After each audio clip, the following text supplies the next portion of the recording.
അഹമ്മദാബാദിലെ air India അപകടം, അതിലൊരു അട്ടിമറി സാധ്യത വരുന്നു എന്നുള്ളതാണ് വരുന്ന റിപ്പോർട്ടുകൾ. അത് ഏറ്റവും ദുരൂഹമായ എയർ ക്രാഷുകളിലൊന്നാണ്. ഇതിന് മുമ്പ് ഇത്രയും ദുരൂഹമായ എയർ ക്രാഷ് നടന്ന് എനിക്ക് MH370 എന്നാണ് മലേഷ്യൻ എയർലൈൻസ്. ഇന്നും എന്താ സംഭവിച്ചതെന്ന് ലോകത്ത് ഇനി അമേരിക്കയ്ക്കും ബോയിങ്ങിനും ഒരു പക്ഷേ അറിയണ്ടാവും. വേറെ ആർക്കും അതിനെ പറ്റി ഒരു വിവരമില്ല. ബോയിങ്ങിന് അറിയെങ്കിൽ അവർ അമേരിക്കൻ ദേശ താല്പര്യങ്ങളൊക്കെ നോക്കിയിട്ടാണ് അവരത് വിടുന്നത്. പിന്നെ ഞാൻ പറയാം, അമേരിക്കയ്ക്ക് അറിയാൻ പറ്റുന്ന കാരണം ഇതൊക്കെ തന്നെ ഈ ഭൂമി നടക്കുന്ന എന്തും നിരീക്ഷിക്കാനുള്ള ശേഷി അമേരിക്കയുടെ ചാര ഉപഗ്രഹങ്ങൾ നമ്മൾ വിചാരിക്കുന്നതിനപ്പുറമാണ് അവരുടെ കപ്പാസിറ്റി. അവർക്ക് അതൊക്കെ അറിയാം, പക്ഷെ അവരെ പുറത്തു വിടില്ല. അവരുടെ ദേശീയ താല്പര്യം ചിലപ്പോൾ അവരും ചിലപ്പോൾ ഇൻവോൾവ് ആയിട്ടുണ്ടാവും അതിൽ. അത് കഴിഞ്ഞ് എനിക്കൊന്ന് ഏറ്റവും മിസ്റ്റീരിയസ് ആയിട്ട് തോന്നിയിട്ടുള്ള ഒരു ഇൻസിഡൻ്റാണിത്. കാരണം എന്ന് വെച്ചാൽ ഒരു വിമാനത്തിൻ്റെ ആയുസ് 20 വർഷമാണ്. ഡ്രീം ലൈനർ എന്ന് വെച്ചാൽ വളരെ പഴക്കമുള്ള വിമാനമല്ല, പുതിയ വിമാനങ്ങളാണ്. ഇപ്പോൾ അത് ലാഭത്തിലേക്ക് എനിക്ക് 1500 വിമാനങ്ങൾ ഇപ്പം പറക്കുന്നുണ്ട്. 2500 വിമാനങ്ങൾ മാർക്കറ്റ് വന്നു കഴിഞ്ഞാൽ അവർക്ക് ബ്രേക്ക് ഈവൺ ആവുള്ളൂ, നഷ്ടമില്ലാതെ കച്ചവടം മുന്നോട്ട് പോകും. അങ്ങനെ ഓരോ വിമാനം ഉണ്ടാക്കുന്ന അത്രയും റിസർച്ച് കാര്യങ്ങളൊക്കെ ചെയ്തുകൊണ്ടാണ്. 11 വർഷം പിന്നെ 39 മാസം കഴിയുമ്പോൾ മറ്റോ വിമാനം മൊത്തം ഓവർഹൗൾ ചെയ്യണം, എഞ്ചിനും എല്ലാം അതും ചെയ്തതാണ് ആ വിമാനം. അപ്പോൾ എല്ലാ തരത്തിലും പെർഫെക്റ്റ് ആയിട്ടുള്ള വിമാനമാണ്. പക്ഷേ അതിൽ പ്രോബ്ലം ഉണ്ടാകുമ്പം പലരും പല സിദ്ധാന്തങ്ങളും പറയും. ഭാഗ്യത്തിന് ആ പ്രദേശത്ത് ഒരു മുസ്ലിം ഒന്നും ആ പ്രദേശത്ത് ഉണ്ടായിരുന്നില്ല, അല്ലെങ്കിൽ ഒരു അയാൾ പോകുമ്പോട്ടാന്നൊക്കെ പറയും. ഓരോരുത്തന്മാർ കറുത്ത വസ്തു ഒന്ന് വെളുത്ത വസ്തു എന്നൊക്കെ വന്ന് തിയറി ഉണ്ടാക്കിയിട്ടുണ്ട്. സംഭവം അതൊന്നുമില്ല. സംഭവം എന്ന് വെച്ചാൽ നമ്മൾ ഞാനിത് പറയാൻ എനിക്കെന്താണ് യോഗ്യത എന്നാളുകയാണ്. ഞാൻ ഈ രാഷ്ട്രീയവും ഹിസ്റ്ററിയും കാണുന്ന എൻ്റെ വിഷയം. ഞാൻ വളരെ ഏവിയേഷൻ ഇൻഡസ്ട്രിയും ഫൈറ്റർ ജെറ്റുകളും വളരെ മുമ്പേ എൻ്റെ സിവിൽ സർവീസ് കാലം തൊട്ട് ശ്രദ്ധിക്കുന്ന ഒരാളാണ്. അപ്പോൾ അതുകൊണ്ട് പല വിമാനം നമ്മൾ മുമ്പ് ഇടുന്നപ്പോൾ ഇതുപോലെ ഞാൻ കോൺകോർഡിനെ പറ്റിയിട്ടും ഹീലിയോസ് എയർലൈൻസിൻ്റെ ക്രാഷിനെ പറ്റി നമ്മൾ രണ്ടുപേരും തന്നെ തോന്നും ഇത് നമ്മൾ സംസാരിച്ചിട്ടുണ്ട്. അപ്പം കോൺകോർഡ് ഇതുപോലെ എന്ന് ഞാനന്ന് പറയണ്ടേ. പക്ഷേ കോൺകോർഡ് പിന്നെ അതിൻ്റെ കാരണം കണ്ടെത്തി. ടയറിൻ്റെ ഒരു കഷ്ണം എഞ്ചിനിൽ പോയി, ഒരു എഞ്ചിന് തീ പിടിച്ചു, മറ്റേ എഞ്ചിനും തീ പിടിച്ചു. പക്ഷേ അതിൻ്റെ കാര്യം എന്ന് വെച്ചാൽ ഈ എഞ്ചിന് ഒരു കറുത്ത പുക വരുന്നത് വിസിബിളാണ് വിഷ്വൽസിൽ. ഇതേയുള്ള ആക്സിഡൻറ്റ് ഇതേപോലെയുള്ള അത് നമ്മൾ പറഞ്ഞിട്ടുണ്ട്. ഇവിടെ അങ്ങനെ സാധനം കാണുന്നില്ല. ഇതിപ്പോൾ പറയുന്നത് തകരാറുണ്ടാകാത്ത ബ്ലാക്ക് ബോക്സ് തകർന്നു എന്നാണ് ഇപ്പോൾ റിപ്പോർട്ടുകളൊക്കെ പറഞ്ഞത്. ഇതിൻ്റെ പ്രശ്നം എന്താ പറയുക, നമ്മൾ ഇന്നലെ കഴിഞ്ഞ ദിവസം ഈ ഡൽഹിയിൽ നിന്ന് അഹമ്മദാബാദിൽ വന്ന വിമാനമാണ്. അപ്പം അതിലാദ്യം വന്ന് യാത്ര ചെയ്തിരുന്ന ഒരാളുടെ വീഡിയോ കണ്ടു. അയാൾ ജസ്റ്റ് രക്ഷപ്പെട്ടു പോയതാണ്. അയാൾ ഇറങ്ങിയതുകൊണ്ട് അയാൾ പറയുന്നത് ഈ വിമാനം അവിടെ ലാൻഡ് ചെയ്യുന്നതിന് കുറച്ച് മുമ്പേ ഇങ്ങനെ ലൈറ്റ് ഉള്ളിൽ നിന്ന് വന്നും പോയിക്കൊണ്ടിരുന്നു എന്നുള്ളതാണ്. വേറെ ഒന്ന് അയാൾക്ക് സഫോക്കേഷൻ അനുഭവപ്പെട്ടു. എന്ന് വെച്ചാൽ പ്രഷർ ചിലപ്പം കൂടിയിട്ടുണ്ടാകും, വിമാനത്തിൻ്റെ പ്രഷർ കൂടിക്കഴിഞ്ഞു. അപ്പം അയാൾക്ക് ഭയങ്കരമായിട്ടൊരു അവസ്ഥയായിരുന്നു, ട്രോമാറ്റൈസ് ചെയ്യപ്പെടുന്ന ഒരവസ്ഥയിലായിരുന്നു അയാൾ. അപ്പോൾ ഇത് ടെക്നിക്കലായിട്ടുള്ള ഒരു മാൽ ഫങ്ഷനിങ് ആണ് വന്നിരിക്കുന്നതെന്നാണ് നമ്മൾ പ്രാഥമിക നിഗമനത്തിൽ. നമ്മൾ ഏവിയേഷൻ എക്സ്പേർട്ടൊന്നുമല്ല, പക്ഷേ എക്സ്പേർട്ടുകൾ സംസാരിക്കുന്നത് ഞാൻ ശ്രദ്ധിക്കുകയാണ്. കാരണം നമ്മുടെ അത് നാഷണലിലുണ്ട്, ഇൻ്റർനാഷണൽ. പിന്നെ ഇവിടെ തന്നെ ഒരു പെൺകുട്ടി ഉണ്ട്, അവളെ എയർ ഹോസ്റ്റസാണ്. അവളെ ഒന്നായിട്ട് ചാനൽ എടുത്തിട്ടുണ്ട്, ഏവിയേഷൻ എന്ന് പറഞ്ഞത്. പേര് ഞാൻ പോകുന്നത് നല്ല രസമാണ്, ഭയങ്കര ഇൻഫോർമേറ്റീവാണ്. ഞാൻ കുട്ടി പറയുന്നതൊക്കെ തന്നെ അതിന് എഞ്ചിനീയർ പോയണ്ടാവും. അപ്പം ഞാൻ എന്നിട്ടത് ഇൻ്റർനെറ്റിൽ മറ്റു സോഴ്സുകൾ വെരിഫൈ ചെയ്യാവും. വളരെ നമുക്ക് ഇൻട്രസ്റ്റിംഗ് ആയിട്ടുള്ളതാണ്. അപ്പം ഇതിൽ ഒരു ടെക്നിക്കൽ ഫെയിലറാണ്, സോഫ്റ്റ്വെയറിൻ്റെ ഒരു ഫെയിലറാണ് എന്നാണ് നമ്മൾ മനസ്സിലാക്കേണ്ടത്.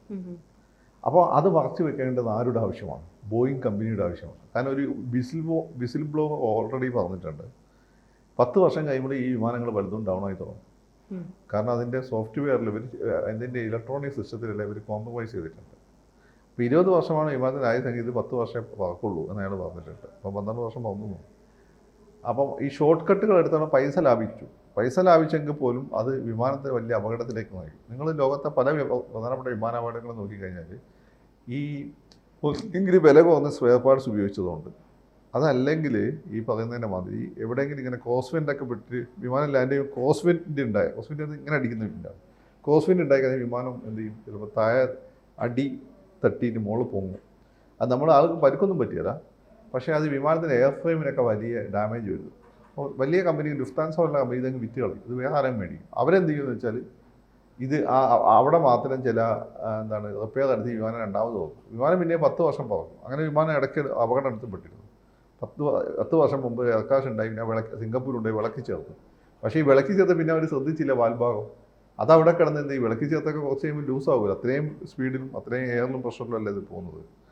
അപ്പം ഇത് ലൂസായി വിളക്കി ചേർത്ത ഭാഗത്ത് ബ്രേക്ക് ചെയ്ത് ഈ വിമാനം ആകാശത്ത് നിന്ന് പൊട്ടിത്തെറിച്ചു. വിമാനം അങ്ങനെ വെറുതെ പൊട്ടിത്തെറിക്കുന്നില്ല. വിമാനത്തിന് കൃത്യമായി നമ്മൾ ഒന്നും ഈ കൃത്യമായ ചെക്കിങ് നടത്തിയിട്ടില്ലെങ്കിലും റീപ്ലേസ്മെൻറ്റുകൾ പ്രോപ്പർ നടത്തിയിട്ടില്ലെങ്കിലും വിമാനം വളരെ സേഫസ്റ്റാണ്. വിമാനത്തിന് അങ്ങനെ പ്രശ്നം അല്ലെങ്കിൽ ജഡ്ജ്മെൻറ്റിൽ ഇറങ്ങാതിരിക്കണം. അതധികം ടേക്ക് ഓഫിൻ്റെയും ലാൻഡിങ്ങിൻ്റെ സമയത്താണ് ഇത്തരം ആക്സിഡൻറ്റുകൾ അധികം ഉണ്ടാവുക. കാരണം ക്രോസ് വിൻഡ് വരാം, ടെയിൽ വിൻഡ് വരാം, അല്ലെങ്കിൽ ഹെഡ് വിൻഡ് വരാം. അതൊക്കെ അത് ഓരോരോ സമയത്ത് വന്നിട്ട് വ്യത്യസ്ത സമയങ്ങൾ വന്നാൽ നെഗറ്റീവായിട്ട് ബാധിക്കും. പിന്നെ ബാക്കിയെല്ലാം ജഡ്ജ്മെൻറ്റിൽ എറേഴ്സാണ്.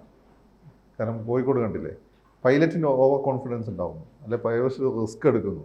അപ്പം കോഴിക്കോട് എന്താ സംഭവിച്ചത്, റൺവേയുടെ പകുതിയിൽ വെച്ചിട്ട് വിമാനം ലാൻഡ് ചെയ്തു. ഒരു എയർഫോഴ്സിൻ്റെ പൈലറ്റ്, അയാളത് മിഷൻ പോലെ എടുത്തു. അയാൾക്ക് അതിൻ്റെ ഒരു ആവശ്യമില്ല, നല്ല പൈലറ്റാണ്, ഒരാവശ്യമില്ല, അയാൾക്ക് 2 കറങ്ങിയാൽ മതിയായിരുന്നു, അല്ലെങ്കിൽ കൊച്ചിയിലേക്ക് പോയാൽ മതിയായിരുന്നു. അതുപോലെ തന്നെ അങ്ങനെ സംഭവിക്കാം. പക്ഷേ ഇവിടെ ഒരു പൈലറ്റിൻ്റെ ഒരു പ്രോബ്ലം ആണെന്ന് തോന്നുന്നില്ല.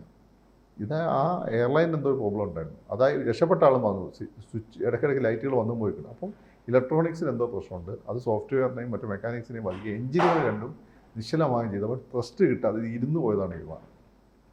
അപ്പോൾ അതെങ്ങനെ സോഫ്റ്റ്വെയർ കംപ്ലയിൻറ്റോ അല്ലെങ്കിൽ ഇലക്ട്രോണിക് കംപ്ലയിൻറ്റോ, അത് ബോയിങ് കമ്പനിയാണ് അതിന് ഉത്തരവാദിത്വം.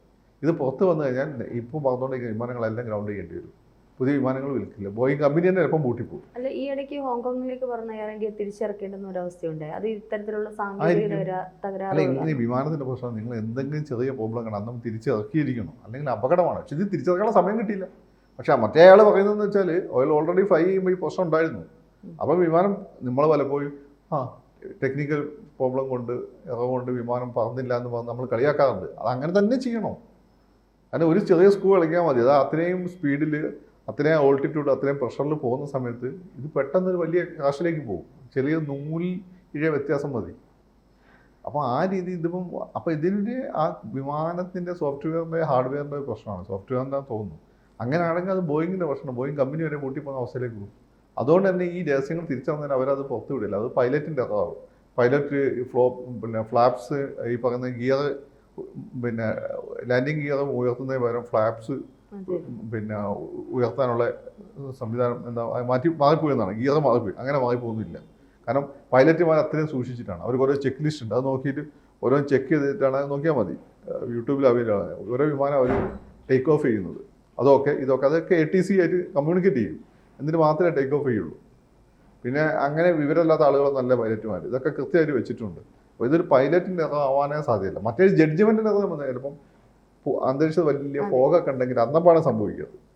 ഈ എയർ ഇന്ത്യ പറഞ്ഞിരിക്കുന്ന ഇപ്പോൾ സാങ്കേതിക തകരാറുകൾ മൂലമല്ല എന്ന് പറയുമ്പോഴും ഇത് കൂടുതൽ പരിശോധിക്കേണ്ടിയിരിക്കുന്നില്ല. കാരണം ഒരു അട്ടിമറി സാധ്യത കാണുന്നുണ്ട്. കാരണം ഒരു 2 എഞ്ചിനും ഒരേപോലെ തന്നെ സാർ പറഞ്ഞതുപോലെ. അല്ല, അത് ടെക്നിക്കൽ എറർ വന്നാൽ 2 എഞ്ചിനും ഒരേപോലെ പോകും.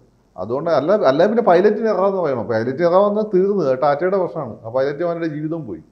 ഇത് പൈലറ്റിന് എററാനുള്ള ഒരു സാധ്യതയും ഞാൻ കാണുന്നില്ല. ഞാൻ കൂട്ടണ്ട. ഇത് ഏവിയേഷനിലുള്ള ആളുകൾ നിങ്ങൾ ചോദിച്ചാൽ അവർ ചില ആളുകൾ പറഞ്ഞിട്ടുണ്ട്. അത് വേറെ ഉദ്ദേശം വെച്ചു പലരും ഡ്രൈവ് ചെയ്യാനൊക്കെ പറ്റും. പൈലറ്റിൻ്റെ എറർ കൊണ്ട് ഇങ്ങനെ സംഭവിക്കാൻ സാധ്യത വളരെ കുറവാണ്. ഇത് നിലവിലുള്ള സാഹചര്യ തെളിവുകളും ദൃക്സാക്ഷിമൊഴികളും ആ ഫ്ലൈറ്റ് ട്രാവൽ ചെയ്ത ആളുകളുടെ അഭിപ്രായങ്ങളൊക്കെ എടുത്ത് നോക്കുമ്പോൾ ഇത് ബേസിക്കലി ടെക്നിക്കൽ ആയിട്ടുള്ള എററാണ്. മനഃപൂർവ്വം ഉണ്ടാക്കണമെന്നില്ല. ഓൾറെഡി വിസിൽ ബ്ലോവർ പറഞ്ഞിട്ടുണ്ട്. ഞാൻ അതിനാണ് ഊന്നൽ കൊടുക്കുന്നത്. അത് ഇതിൻ്റെ നിർമ്മാണ പ്രക്രിയയിലുണ്ടായ പ്രശ്നമാണ്. ആ ഒരു സീരീസ് പെട്ട എയർലൈനുകളുടെ നിർമ്മാണ പിഴവാണ്. ആ രീതിയിൽ തന്നെ കാണേണ്ടതായിട്ട് വരും. പിന്നെ മറ്റേ നമുക്ക് ഈ പറഞ്ഞ കോൺഫറൻസിൽ നിന്ന് പോകാനും തുർക്കിക്കാർ ചെയ്തു. തുർക്കിക്കാർ അങ്ങനെ ചെയ്താൽ പിന്നെ ലോകത്ത് ഏതെങ്കിലും എയർപോർട്ടിൽ അവരെ അടുപ്പിക്കും. ഇനി അവരങ്ങനെ ചെയ്തിട്ടുണ്ടോ അമേരിക്ക വന്നിട്ട് ചെയ്തായിരിക്കും. അല്ലെ അവർ ചെയ്യും. അമേരിക്ക അങ്ങനെ പറയില്ല. കാരണം ഇപ്പം ബോയിങ്ങും എയർബസുമായിട്ട് നല്ല മത്സരം നടക്കുക. യൂറോപ്യൻ യൂണിയൻ്റെതാണ് എയർബസ്. അതിൽ ബോയിങ്ങിനെ സപ്പോർട്ട് ചെയ്യേണ്ട അമേരിക്കയുടെ ആവശ്യമാണ്. അപ്പോൾ ആ ബോയിങ് വിമാനങ്ങൾക്ക് പ്രശ്നമുണ്ടായി ചീത്തപ്പേരുണ്ടാക്കാൻ വഴി അമേരിക്കയിൽ നിൽക്കില്ല. അമേരിക്കയൊക്കെ അങ്ങനെ പിണക്കുന്ന സാധനം തുർക്കിയിൽ നിൽക്കില്ല. അതൊക്കെ വെറുതെ പറയുന്നത്. ഇവിടെ ആളുകൾ നമ്മളെവിടെ പോലെയുള്ള പാഷാണത്തിലെ കൃമികളാണ് ലോകത്ത് മൊത്തമുള്ളത്. അത് ഉപയോഗിക്കും. പക്ഷേ അതിനൊരു യുക്തിയില്ലേ. അപ്പോൾ അതുകൊണ്ട് അല്ലെങ്കിൽ വേറെ ഒരുപാട് വിമാനം ചരക്ക് വിമാനമുണ്ടല്ലോ, അത് ചെയ്താൽ പോലെ. ഇത് കാറ്റസ്ട്രോഫിക് ഇമ്പാക്റ്റ് ഒന്നും അവർ ശ്രമിക്കില്ല. അത് ഈ ബോയിങ്ങിന് ഓൾറെഡി ചീത്തപ്പേരാണ്. അതുകൊണ്ട് ഇനിയിപ്പോൾ അങ്ങോട്ട് അയച്ചിട്ട് പരിശോധിച്ചാൽ അവർക്ക് അനുകൂലമായിട്ടുള്ള ഒരു ഫൈൻഡിങ് മാത്രമേ അവർ നടത്തുള്ളൂ. അല്ലാതെ അതിൻ്റെ സോഫ്റ്റ്വെയറിൻ്റെ കംപ്ലയിൻ്റ് ഉണ്ട്, ടെക്നിക്കൽ അതാണെന്ന് ഒരിക്കലും അവർ സമ്മതിച്ചിടാൻ പോകും. ഇതിൻ്റെ ഒരു കാര്യത്തിലേ ഉള്ളൂ. നമ്മൾ എല്ലാ വർഷത്തും കേൾക്കുക, നമ്മുടെ ഗവൺമെൻറ്റും നമ്മളിവിടെ പ്രവർത്തിക്കുന്ന കമ്പനികളും നമ്മുടെ ലൈഫിന് ഉത്തരവാദിക്കും. അപ്പോൾ ഫ്ലൈറ്റ് മേടിക്കുന്നതിന് വിസിൽ ബ്ലോവേഴ്സൊക്കെ എന്തെങ്കിലും പറഞ്ഞിട്ടുണ്ടെങ്കിൽ അത് ഉള്ളിൽ നിന്നുള്ള ആളുകളാണ്. അത് സീരിയസ് ആയിട്ട് തന്നെ എടുക്കണം. അവർക്ക് മറ്റ് മലീഷ്യസ് ഇൻറ്റൻഷൻ ഇല്ല എന്നുണ്ടെങ്കിൽ ഇയാൾക്ക് മലീഷ്യസ് ഇൻറ്റൻഷൻ ഉണ്ടാവുമെന്ന് എനിക്ക് തോന്നുന്നില്ല. അപ്പോൾ ഇതിന് അട്ടിമറി സാധ്യതയൊന്നും ഞാൻ കാണുന്നില്ല. ഇത് പ്രോബ്ലമാണ്, ടെക്നിക്കൽ എററാണ്. ഒന്നുകിൽ സോഫ്റ്റ്വെയറിൻ്റെ പ്രശ്നമായിരിക്കും, അല്ലെങ്കിൽ അത് മെക്കാനിക്കൽ പാർട്ടിൻ്റെ പ്രശ്നമുണ്ടാകും. സോഫ്റ്റ്വെയർ പ്രശ്നം ഉണ്ടായി കഴിയുമ്പോൾ മെക്കാനിക്കൽ പാർട്ടി ഈ രീതിയിൽ പ്രശ്നം ഉണ്ടായിരുന്നു. സോഫ്റ്റ്വെയറിന്റെ പ്രശ്നം പറയുമ്പോഴും 1-2 മാധ്യമങ്ങളിലൂടെ ഞാൻ കണ്ടതാണ് സോഫ്റ്റ്വെയർ എങ്ങനെ ഹാക്ക് ചെയ്യാൻ സാധ്യതയുണ്ട്. അതെ, ലോകത്തുള്ള എല്ലാ ഡിജിറ്റൽ സാധനങ്ങളും നമുക്ക് ഹാക്ക് ചെയ്യാം, അങ്ങനെ ഒരു സാധ്യത നമുക്ക് പറയാം. പക്ഷേ ഇതൊക്കെ പരമാവധി ഹാക്ക് ചെയ്യാൻ പറ്റാത്ത രീതിയിലാണ് ഇവർ ഈ മെഷീൻസ്. അങ്ങനെയാണെങ്കിൽ അമേരിക്കയുടെയൊക്കെ യുദ്ധവിമാനങ്ങളൊക്കെ ഹാക്ക് ചെയ്താൽ പോരെ? പറ്റിയിട്ടില്ലല്ലോ യുദ്ധം ജയിക്കണമെങ്കിൽ. അത്ര എളുപ്പമല്ല ഹാക്ക് ചെയ്യുക. അത് ഫാസ്റ്റ് ആൻഡ് ഫ്യൂരിയസ് സിനിമയിലൊക്കെ കാണാം ഹാക്ക് ചെയ്യുന്നത്, പക്ഷെ അത്ര എളുപ്പമല്ല ഹാക്ക് ചെയ്യുക എന്നുള്ളത്. കാരണം ഇത് ഫൾ ഫ്രീ ആയിട്ടാണ് അവർ അതൊക്കെ മുൻകൂട്ടിയുള്ള നല്ല ഒന്നാന്തരം ഹാക്കർമാരെ വെച്ച് ഹാക്ക് ചെയ്യിപ്പിച്ചിട്ടാണ് സിസ്റ്റമൊക്കെ അവർ ഉണ്ടാക്കിയെടുക്കുന്നത്. അത് ഈ കോൺസ്പിറസി ചെയ്ത ആളുകൾക്ക് ഈ വിദ്വേഷം വെറുപ്പ് ഉണ്ടാക്കുക. പിന്നെ സംഭവിച്ച ഗുജറാത്തിലാണ്, പാകിസ്ഥാൻ്റെ അടുത്താണ്. അപ്പം യുദ്ധത്തിന് വേണ്ടി പാകിസ്ഥാൻ മോഡിക്കിട്ട് പണിഞ്ഞാന്നൊക്കെ പറയാൻ ആളുകൾക്ക് ഭയങ്കര എനിക്ക് വേണമെങ്കിൽ പറയാം, അതിൻ്റെ കാര്യമില്ല. അങ്ങനെയൊന്നും ഒരു കളിച്ചാക്കാൻ പിന്നെ അമേരിക്കയുടെ കയ്യിൽ നിൽക്കാതെ വരും. പിന്നെ ഇതൊക്കെ തെളിഞ്ഞു കഴിഞ്ഞാൽ അമേരിക്കയുടെ അല്ല പാകിസ്ഥാൻ്റെ, കാരണം മോഡിയാണ് പുറത്തുള്ളത്, മൻമോഹൻ സിംഗ് അല്ല. 20 ആളെ വെടിവെച്ച് ഒന്നിലാണ് ഇതൊക്കെ കാണിച്ചു കിട്ടിയത്. അപ്പോൾ 120 ആളുകൾ അത് ഗുജറാത്തിൽ മുൻ മുഖ്യമന്ത്രി അടക്കം പഠിച്ച മോഡിയുടെ സ്വഭാവമായിരിക്കും. അങ്ങനെ കാര്യം കുട്ടികളൊന്നുമില്ല, അതൊന്നും ചിന്തിക്കാനുമില്ല. അപ്പോൾ അതുകൊണ്ട് ഇതൊരു ടെക്നിക്കൽ ആകാനാണ് സാധ്യത. കൂടുതൽ വാർത്തകളും വിശേഷങ്ങളും നിങ്ങളിലേക്ക് എത്താൻ ABC മലയാളം സബ്സ്ക്രൈബ് ചെയ്യുക, ബെൽ ബട്ടണും അമർത്തുക.